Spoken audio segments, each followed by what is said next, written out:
இந்த உலகத்தில் யாரெல்லாம் அநியாயமாக தீர்ப்பு வழங்கப்பட்டார்களோ அவர்களுக்கும், நீதியாக யாருக்கெல்லாம் தீர்ப்பு வழங்கப்பட்டதோ அவர்களுக்கும், நீதியே வழங்கப்படாமல் அநியாயம் இழைக்கப்பட்டார்களே விசாரணை அவர்களுக்கும், நீதிக்கே வர முடியாமல் ஒரு பட்டியல் இருக்குதே அவர்களுக்கும், எல்லோருக்கும் மாலிகி யௌமித்தீன், மறுமை நாளுடைய அதிபதி அவன்தான், தீர்ப்பு நாளுடைய அதிபதி அவன்தான். வலா யுத்லமூன ஃபதீலா, அல்லாஹ் தஆலா சொல்றான் வலா யுத்லமூன ஃபதீலா, ஒரு அதாவது சாதாரண ஒரு துளி அளவேனும் அவர்கள் என்ன செய்யப்பட மாட்டார்கள், அநீதி இழைக்கப்பட மாட்டார்கள். சாதாரண அளவுக்கேனும் அவர்கள் அநியாயம் இழைக்கப்பட மாட்டார்கள்.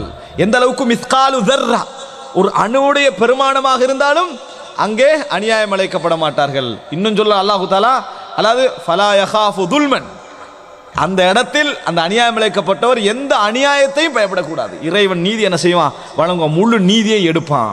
அப்போ அன்புள்ள சகோதரர்களே, மறுமை நாள் தான் சகோதரர்களே உண்மையான தீர்ப்பு வழங்கக்கூடிய இடம். இந்த உலகத்தில் இருக்கக்கூடிய கோடான கோடி பிரச்சனைகளுக்கு தீர்ப்பு வழங்கப்படக்கூடிய இடம். நம்ம மறுமை விசாரணையை எங்களோட சிந்தனை வார நேரத்தில் கூடுதலாக எதுக்கு வரும்னா, நம்ம நன்மை தீமை நம்ம செய்தோமே இபாதத்துக்கள் இதுகளை பற்றி விசாரணை தான் நம்மளுக்கு முந்தி வருகிறது.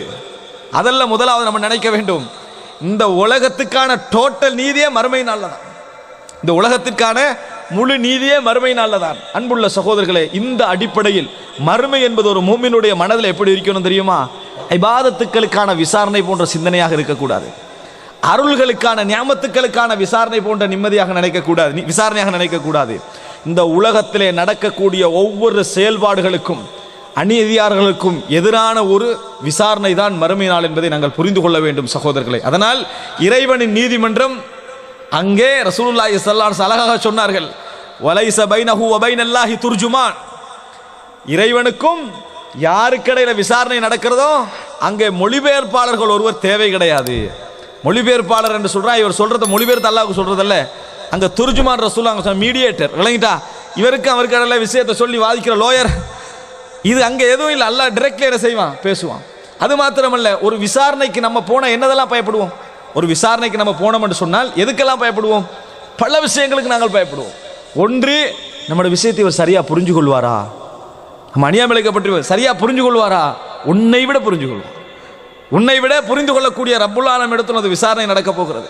அது மாத்திரமல்ல, நம்ம விசாரணை எடுபடுமா, ஏற்கனவே 100 வழக்கு இருக்குது என்றது எப்போ வரும், அதே கணக்கில் வரும். இறைவன்ட்டு ஒரு நீதி இருக்குது, முதல் 2 3 என்ன 100வது உள்ளவனுக்கு அநியாயமா இல்லையா, காபிர்கள்லையே 100 பேரை விசாரிக்கிறான்னு வைங்களே அல்லாஹு தாலா, அதில் ஒத்தனை தேவையில்லாமல் 100வது ஆக்கினா 99 பேரை முற்படுத்தினது ஏன் விசாரணை வருமா இல்லையா, அப்படி இருக்காது இறைவனிடத்தில்.